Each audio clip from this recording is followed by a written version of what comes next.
Hello, everybody, and good evening here from Finland. We are continuing with program 40, and we've been studying the various types of mantrams that exist. And I hope that flickering of the image is not somehow foretelling disaster.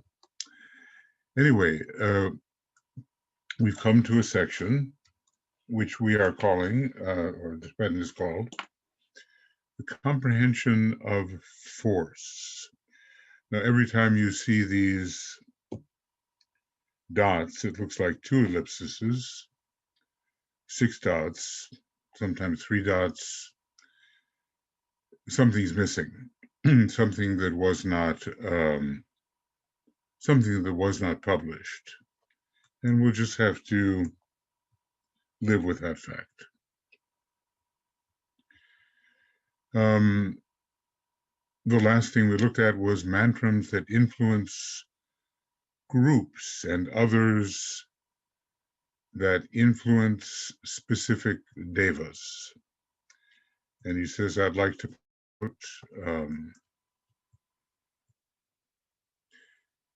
point out here that as a rule, devas are not handled in groups. Devas are handled in groups and not as individuals until you contact devas of a very high order. And further here, mantrams that directly call the attention of one of the deva lords of a subplane or the mighty deva lord of that plane.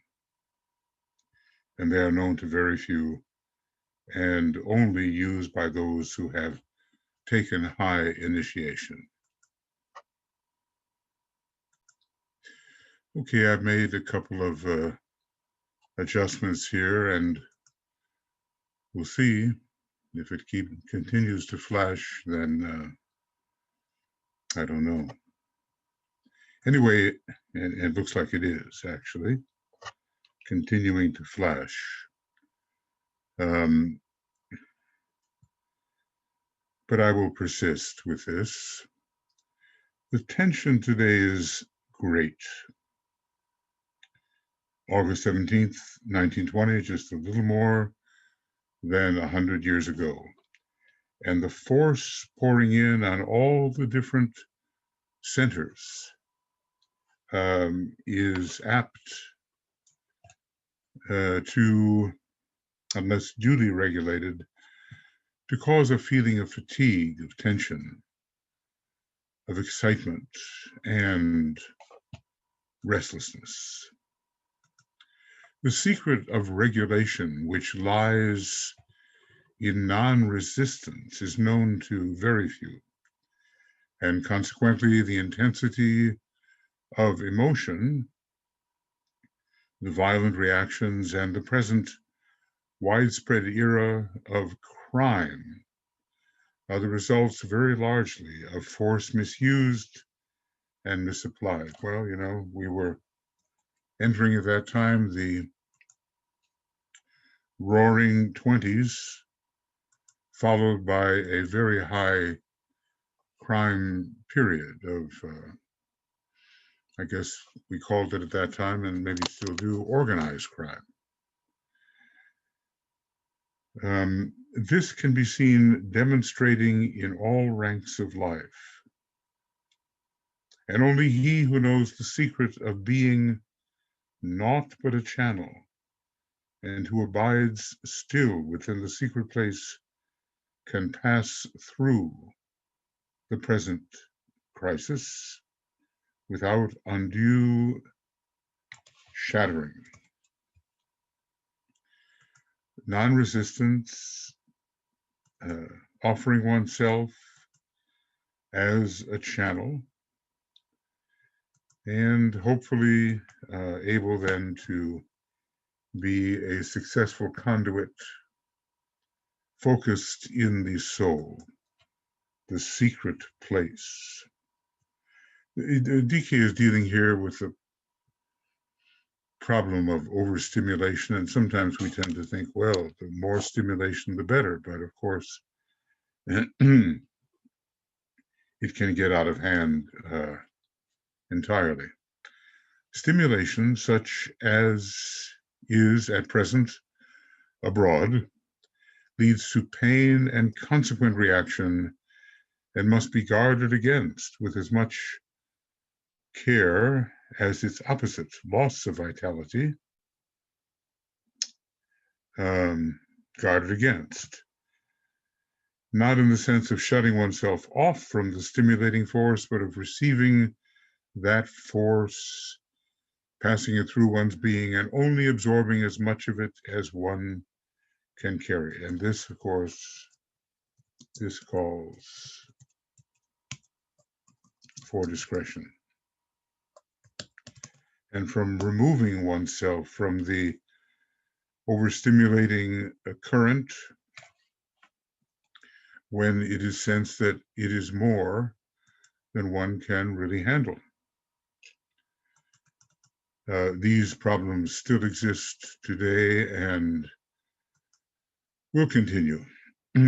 Will continue as long as people are entering the spiritual field, and as long as those who know nothing about the spiritual field are still somehow subject to these currents because of the general rise in stimulative effect. The residue, only absorbing as much of it as one can carry. But how do we know when enough is enough? There are people that, try to meditate 5 hours in a row, just using an example, and what do they expect? Besides a misappropriation of energy, unless they are very well trained. But if we only absorb through discretion as much as we can, the residue will then pass out from one as a healing agency on its return to the general reservoir. And that's interesting. The residue will then pass out from one as a healing and agency.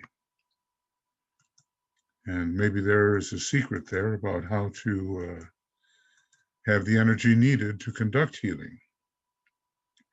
The true and occult significance of force in nature, of the electrical currents of the universe, and of the latent heat stored in all forms is little understood as yet by your exoteric scientists or your would-be occult students. Ellipse approached the study of occultism from this angle, and therefore he attained a profound knowledge of the law. So this is probably the name of someone, and we don't know who, and we don't know why that is eliminated. But electricity is involved here, and latent heat, the internal fires, latent heat being the non-etheric fire, and active heat, the etheric fire. We are reading about that right now in a treatise on cosmic fire. So here is a link between the two books. Latent heat warms and animates the spheroidal cells and the atoms.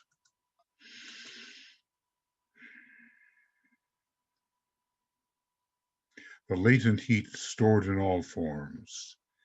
And of course, the form will not live unless the latent heat is there. It will, as they say, just freeze to death. It will no longer have viable cellular structure. I have touched on this matter as it lies back of all instruction along occult lines, to, what should we call it? To guard,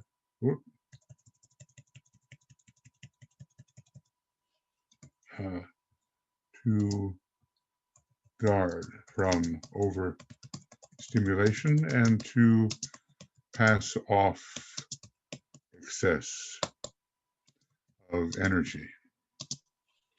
If you can grasp somewhat its meaning and understand how the law is built, how the law, is but the adaptation of the form to some one or other of these great streams of force, you will illuminate your whole life and be carried on those streams of force, those magnetic currents, that vital fluid, those electrical rays, no matter what the terms used, right to the heart of the unknown.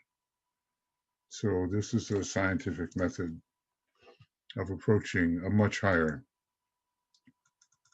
point of tension.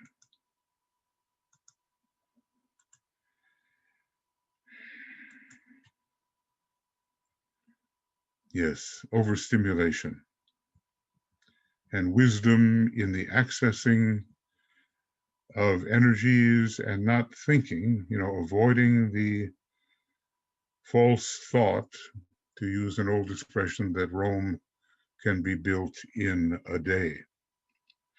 It cannot, and it will take a number of lives to build up esoteric capacity in the would-be esotericist who is just beginning as a student. The same idea of force and of magnetic currents of the solar system governs all I have imparted on meditation in all its branches, specific, individual, and collective, based on form or formless. It is the medium through which the mantrams work, from those that touch the elemental lives up to the great words chanted in rhythm that call the Lord of a ray, the Deva of a plane, or the Lord of the solar system himself, that call. So we have a hint there that the mantrams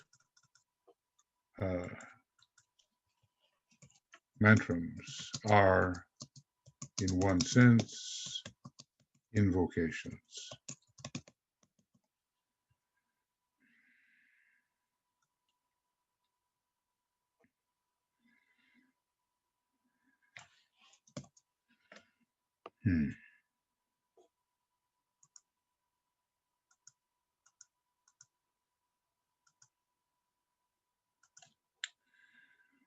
Force, magnetic currents,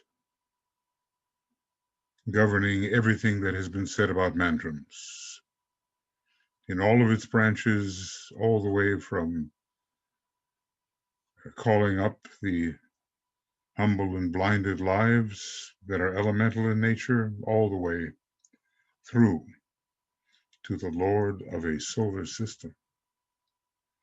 Obviously, somewhere along the line, humanity's access to such mantrams has to stop until they are better equipped to handle the possibilities. The sounding of these words, the ascent through graded forms, which, in the custody hierarchy, the ascent through graded forms up to some specific point, and let's just say, and not beyond, and the chanting of mantrams, but put the one who is thus working into the line of some one stream of force. It is the finding of the line of least resistance whereby to reach some goal, to communicate with some individual intelligence. I imagine there are mantras that call the master. To control some involutionary life and to contact and cooperate with some of the groups of devas. So thus, as we can imagine, very closely guarded secrets in this system of Hermeticism. We know about the idea of Hermetic sealing, S-E-A-L-I-N-G, and the separation of one unit of knowledge from a still higher. Naturally, this is necessary where such power can be released by being put into the line of some stream of force. Of course, when we're ready to handle it, pure enough, purposeful enough, strong enough, these mantras will be given to us according to the nature of the purpose which we are to pursue. So much patience is required on this path of occultism. There is no rush, no hurry, and yet there is no time to lose. We can always go back to the rules of the road for very wise advice, which if followed will lead the man or woman, I mean, I don't mean that, lead the individual to a higher point of tension and greater consciousness and greater energic capacity. So he's given something he calls a digression. The above digression may serve somewhat to sum up what I have lately imparted anent forms, mantric and otherwise, as used by the student of occult meditation. Did you ever think, well, maybe you did, that there would be such detail, such specificity in this study, and all of this in an early book, maybe published somewhat later, but collected letters, which the Tibetan gave Alice Bailey permission to publish. Of course, that's what they were for anyway, one would think. And sometimes we say, oh, well, one of the early books, Letters on Occult Meditation, I think I'll jump into Cosmic Fire, but this book offers an amazing and detailed foundation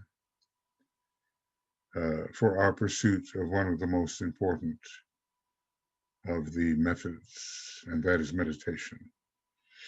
Meditation, study, service. So, let's read with respect and appreciation. As may be imagined, the calling of either the devas or the elementals can only be safely undertaken by one who has the power to utilize them wisely when called. Otherwise,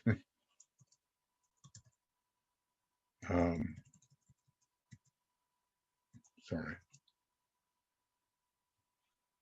Oh, something strange has happened. Okay. Otherwise,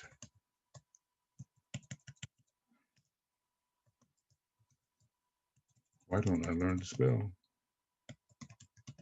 One may become their plaything. Apparently not a very pretty sight. And hence the mantras we have enumerated above are only put into the hands of those who are on the side of the constructive forces of the system, or who can constructively control the destructive elements, bending them into line with the disintegrating forces that are themselves part of the great constructive scheme. Now, so many cautionary notes are sounded. So many caveats are put forth. And maybe we had best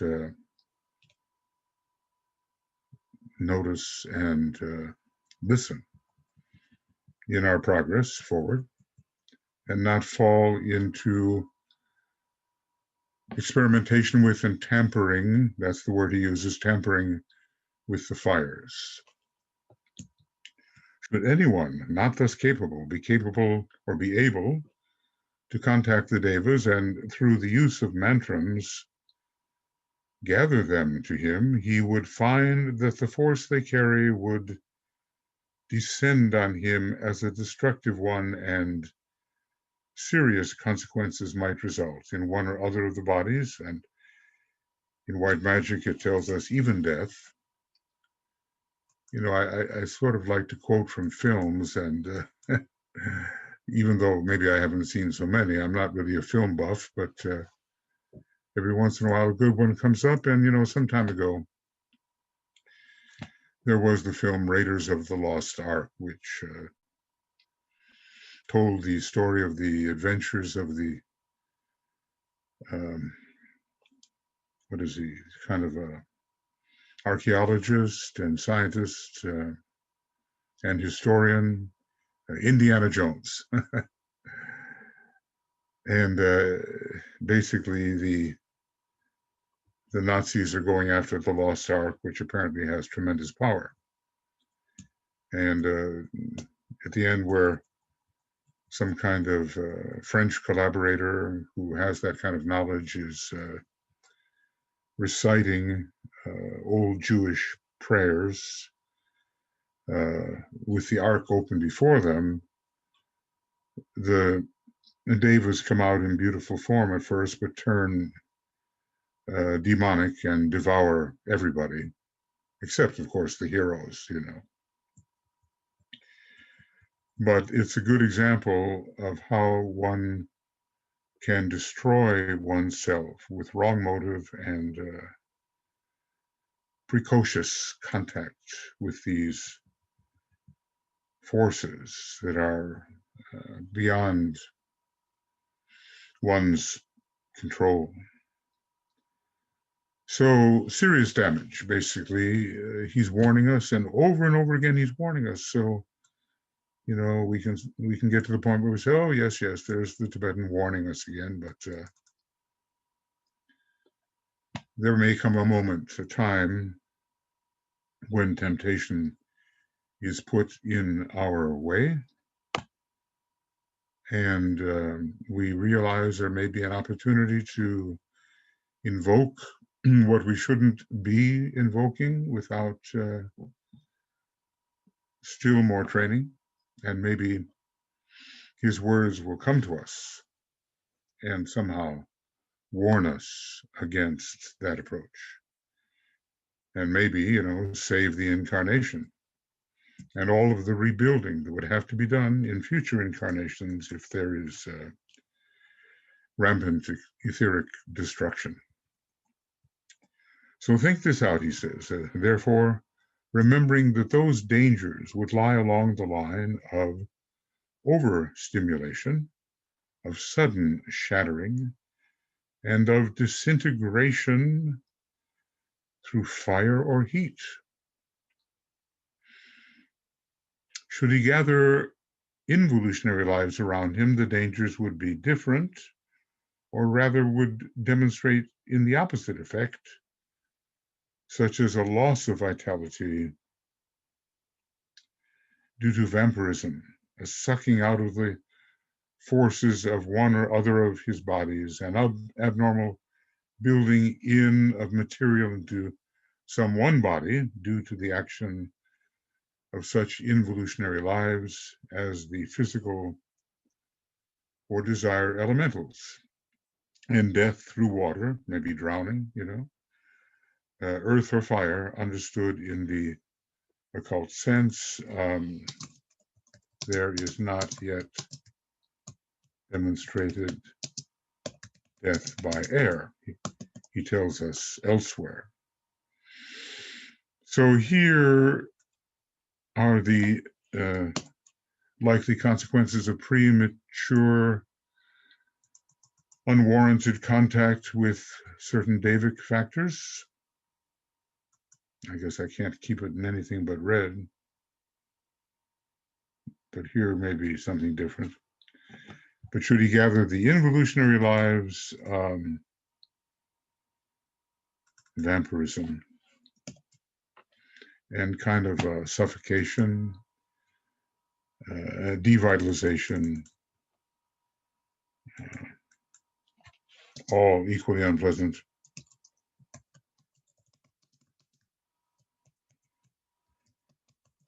So we have been warned.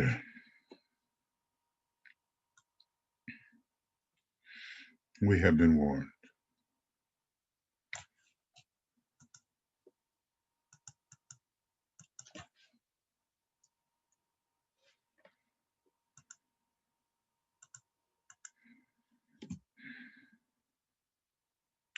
Well, we're just awakening to the possibilities.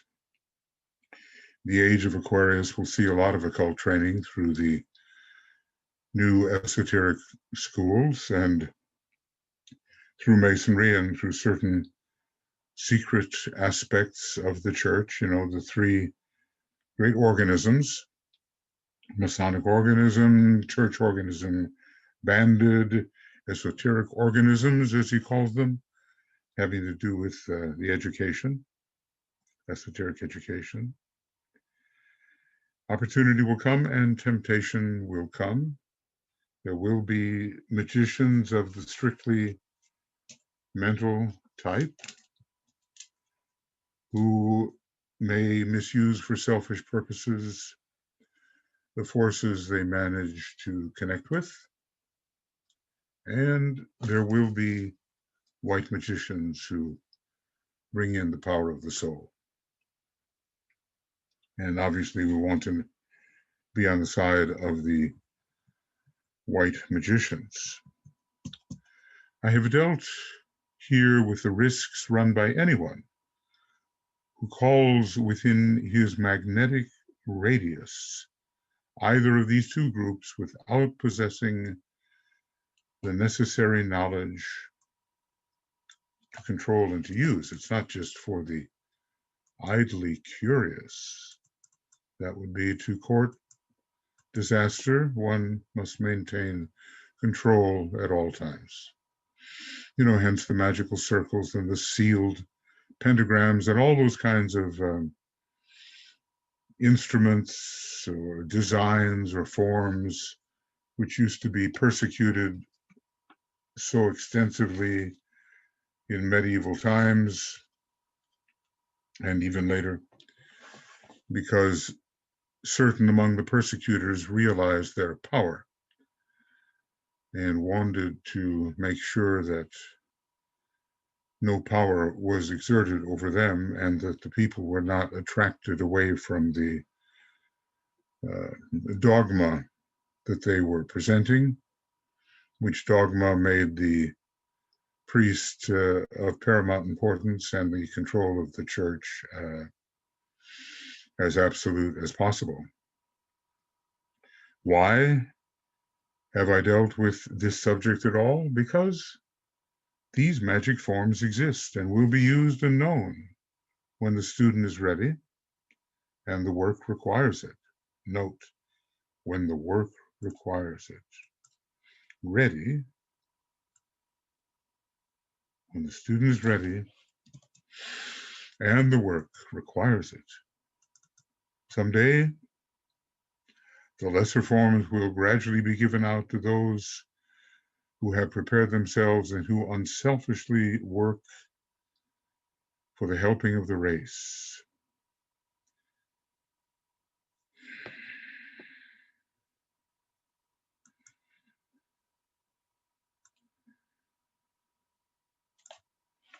It's all under very tight control.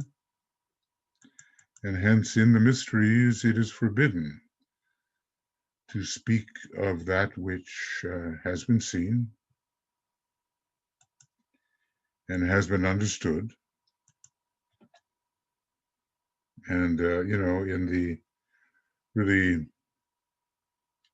serious mysteries, well, Serious, even the penalty is death for revelation to the unready, to those who have not been initiated.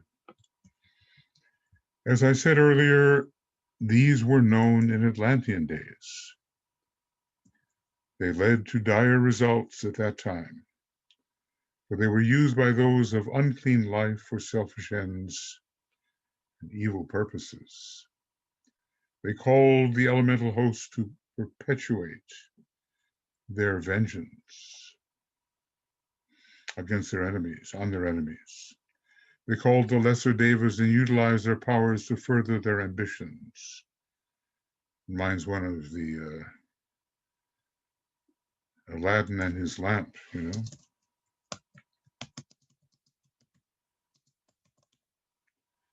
the genie, Aladdin.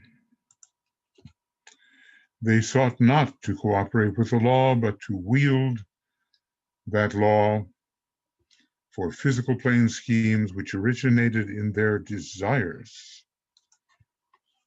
which were rampant. The ruling hierarchy deemed the danger too great,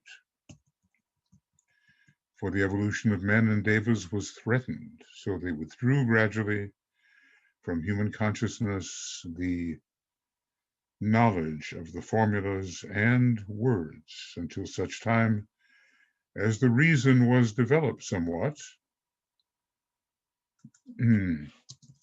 because desire was much stronger than reason, and spiritual mind showed signs of awakening.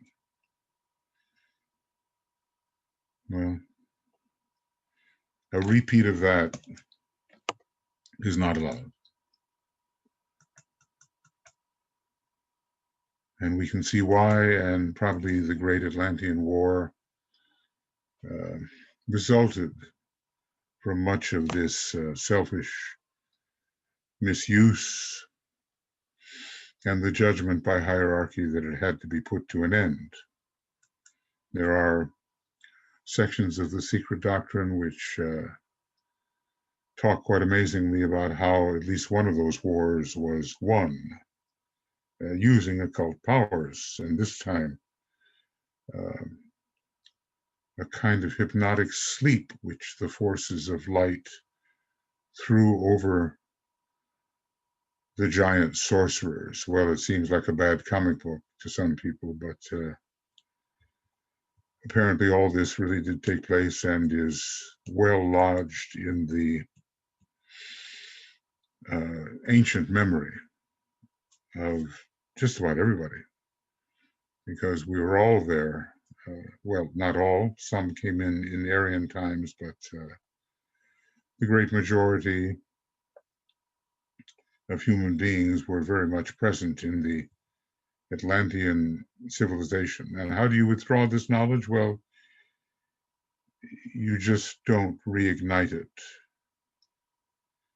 So they withdrew the knowledge of the formulas and words. And we might say,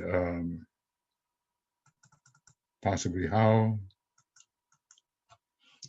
Through neglect and refusal to perpetuate that knowledge through rites and rituals, but still some initiates possessed it and were trained.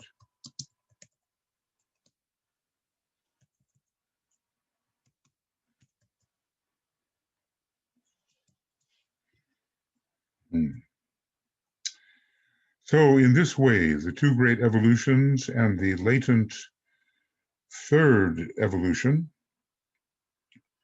composed of involutionary lives, were separated and shut off from each other,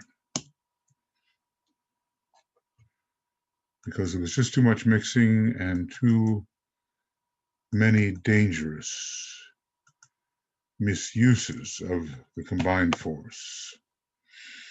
Men utilizing the devas, utilizing the elementals, and doing so from selfish motive.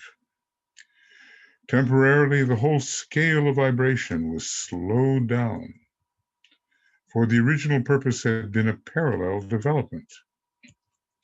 The secret of this apparent setting back of the plans of the Logos lies hid in the remnants of active cosmic evil that had found their way into manifestation, a remnant of the first or activity solar system, and the basis of this, the love system.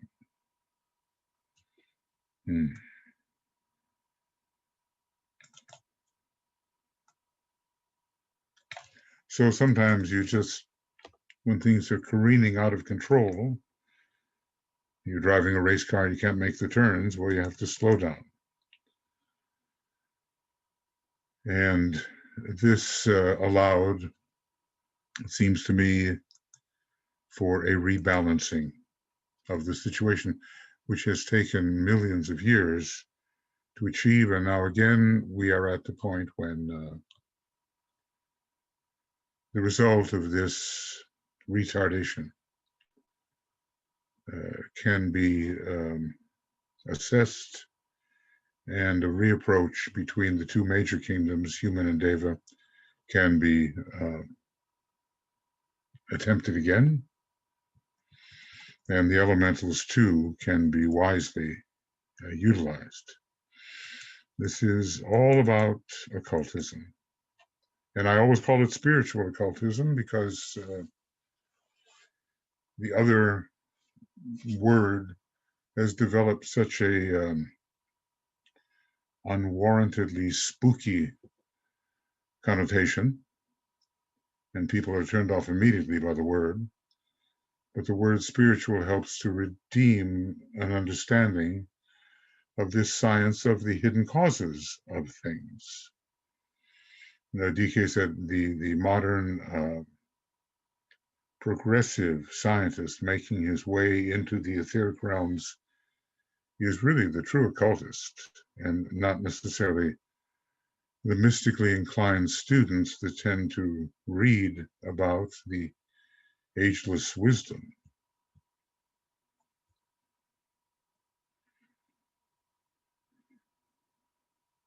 Notice he says the apparent setting back of the plans of the Logos, and maybe, well, probably in this case, the solar Logos.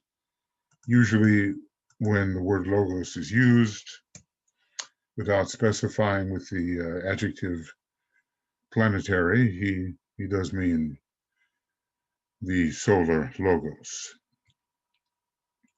This separation on a threefold scale of the evolving and involving lives has continued up to this date, and with the coming in of this seventh ray of ceremonial magic, ever since in its latest cycle, since 1675, a tentative approximation of the two evolving groups, especially devas and men, as elementals are not, they are involving rather than evolving.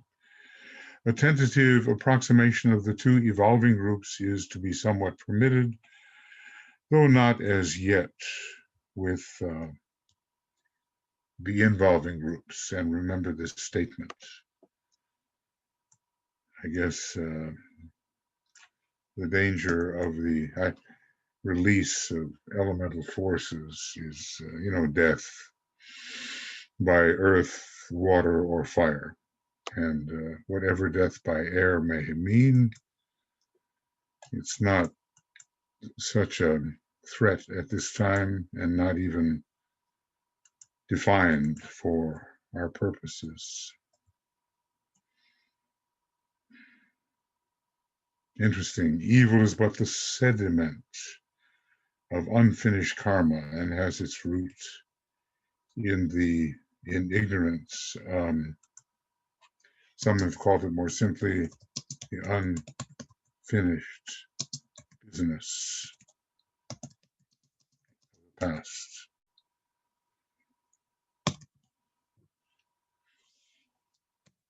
And I guess we all have these sediments within our aura, maybe at the bottom of the aura, because that's where sediments tend to go.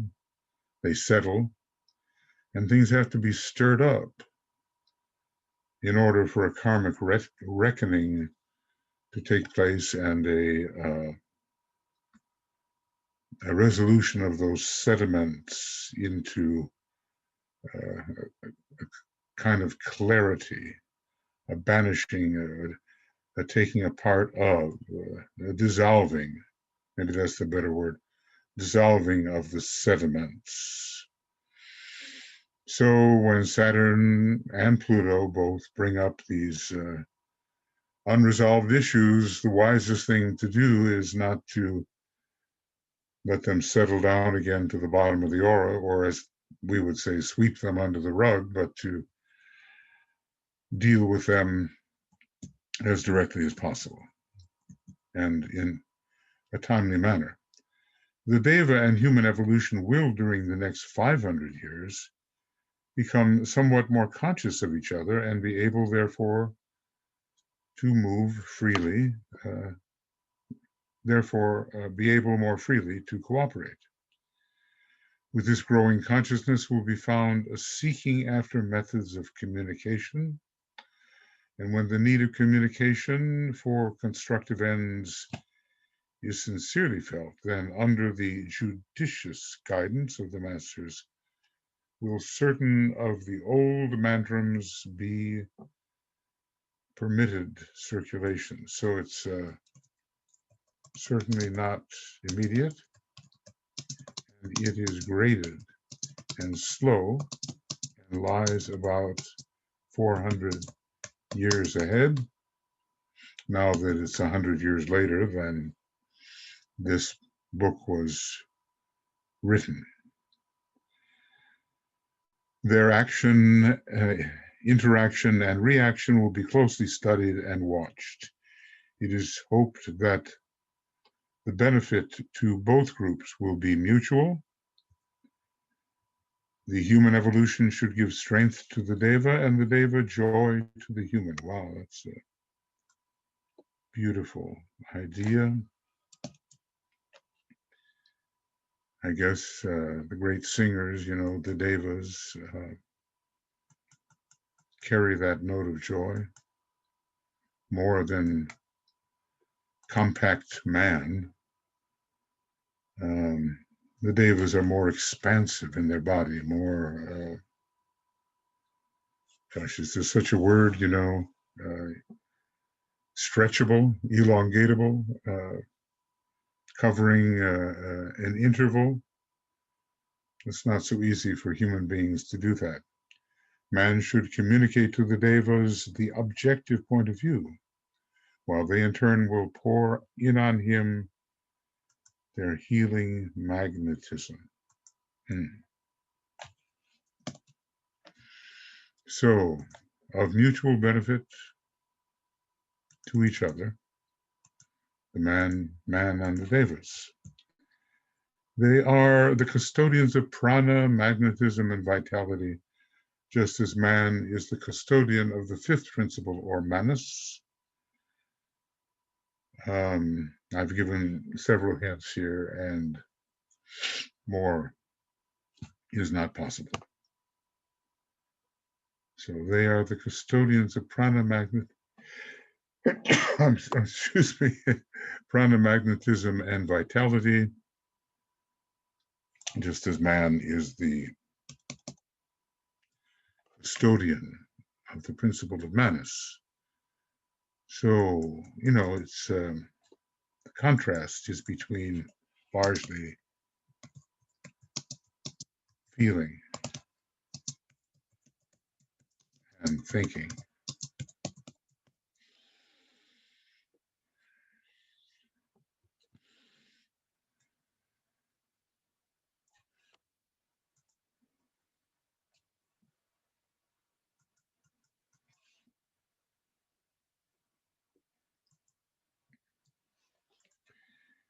So this is an important paragraph about the mutual exchange.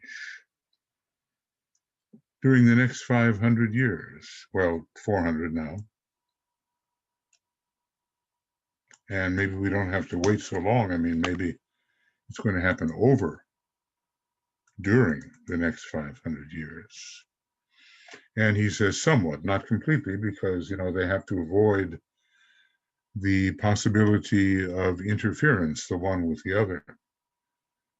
But cooperation is different from interference. They'll become somewhat more conscious of each other and be able to, therefore, more freely to cooperate. So this is one of those unions during the coming age of universality.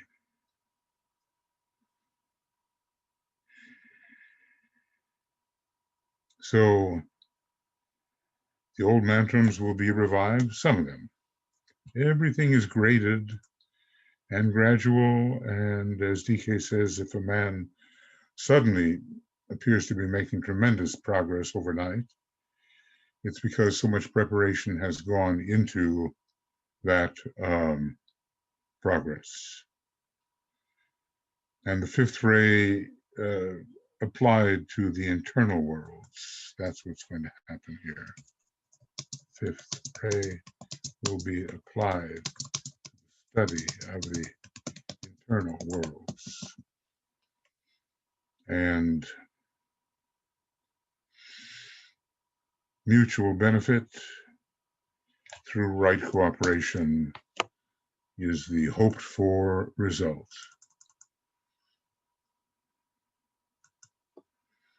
Oh, brave new world. Probably this is all something that we can barely conceive. And when you think about how predatory the church has been upon those who outside the church could really deal with the devas and elementals, you begin to realize that there was a great negative stream entering the church, and in the latter part of the sixth ray cycle was holding humanity back in ignorance. And even today, there's a tremendous collection in the Vatican Library, we hear, and certain sources are just completely off limits to anybody but the higher groups within the church. Tomorrow we will take up perhaps the most vitally interesting division on forms connected with fire. And today, the matter imparted suffices. I guess DK always has to gauge, how much the students can absorb. And of course, his sense of time is much more expansive than our own, and you could visualize the time toward the end of the 20th century when people were really studying this more intensively, and even now, the earlier part of the 21st century, he could see ahead and could determine what size the offerings could be, in what size the offerings could be given for best assimilation. The next part deals with fire. And I'm not sure. I think we can venture into it. It's a long section. And whether we can complete it or not, well, that is doubtful. As a matter of fact, I feel somewhat hesitant to venture into it. I think it maybe should be its own unit. You know, here we are, students of occultism, students of spiritual occultism. But, you know, in all humility, we're learning to meditate. We're learning what can be extracted through detailed, careful study. As GK is always telling us, please pay more attention to my words and read more carefully. And we're working out the method of application in service. And right now, one of the great services has to do with the educational aspect of the second ray. There are many second ray souls in incarnation at the moment, and of course, the majority of monads in our solar system, I'm not sure about our planet, there's some ambiguity there, but they seem to be on the second ray. 35 billion monads of love wisdom, 20 billion monads on the ray of intelligence, ray 3, and only 5 billion thus far on the ray of power. There is some peculiar ambiguity there about whether the 60 billion monads, which are human monads, apply to the entire solar system or simply to our planet. And there are reasons to suspect both. I mean, we know we have 7 or 8 billion people in incarnation, and DK pretty well tells us that 6/7 of any incarnating group are out of incarnation. So if you multiply 7 times 8 or so, you get 56, or even 7 times 7 is 49. It's getting pretty close to the 60 billion figure. And yet elsewhere, we're told that the 140 billion Deva monads, I don't think we're just talking about the tiny unconscious types, and 60 billion human monads make up the 200 billion of this second major solar system. It really helps for us to have some macrocosmic knowledge, because we have to know somehow the outlines of the system in which we are participating in order to be more intelligent about our evolution and more intelligent about promoting group and national evolution, and ultimately, on our planet at least, the evolution of the entire soul of humanity, along with how we can assist with the evolution of the lower kingdoms.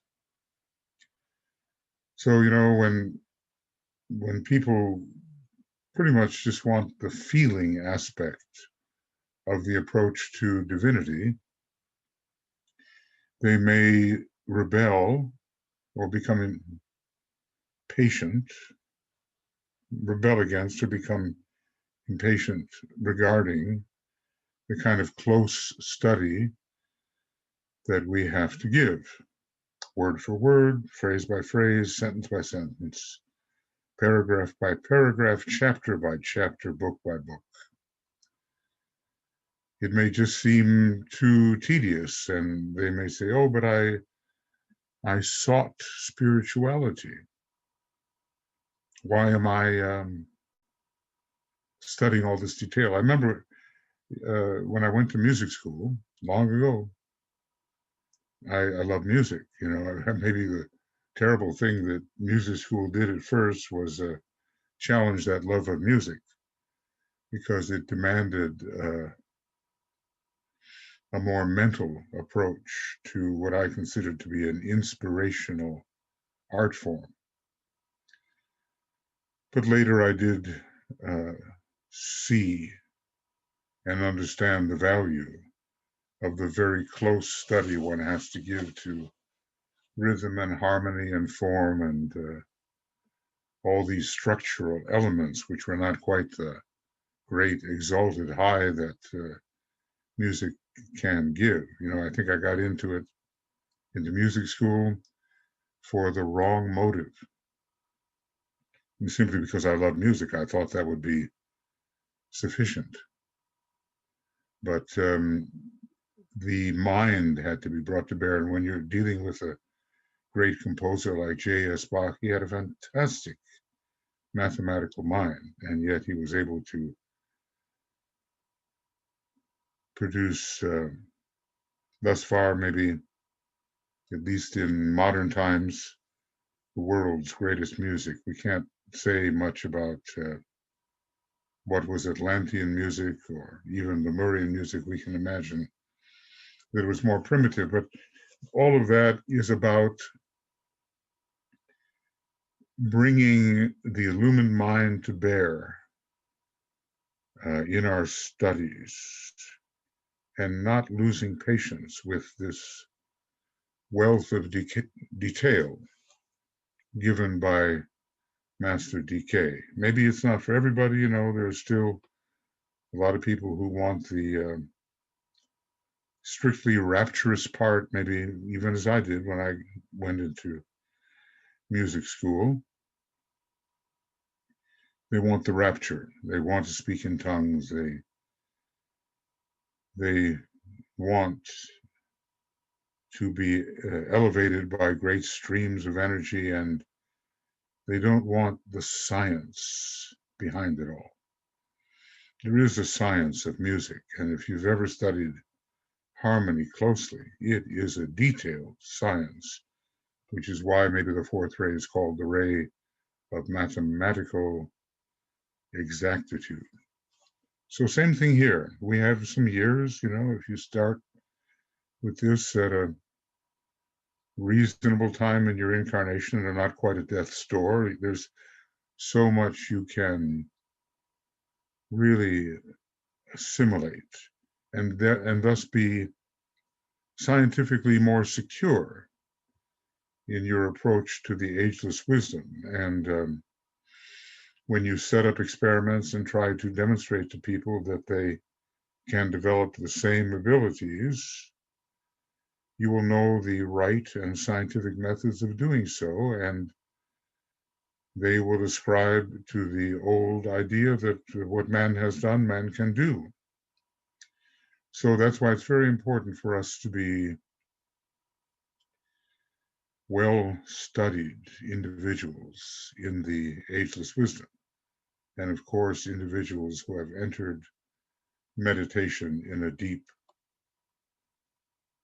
sense. So we actually have the experience of the energies. And then, of course, the third factor, the third law of the soul, the law of service, will come in. And instead of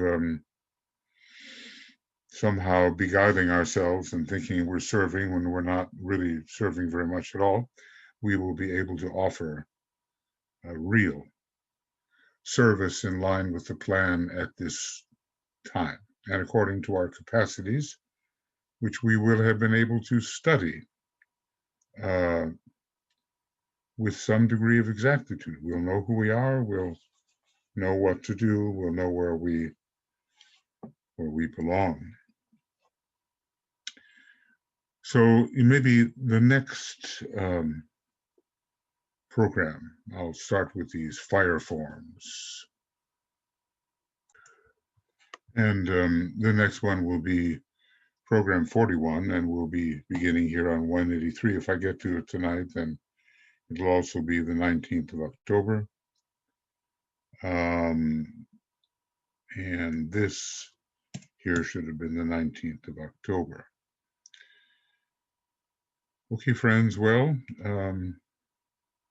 study hard and assimilate what you can, apply what you can, and persist. I speak to myself as well as to you.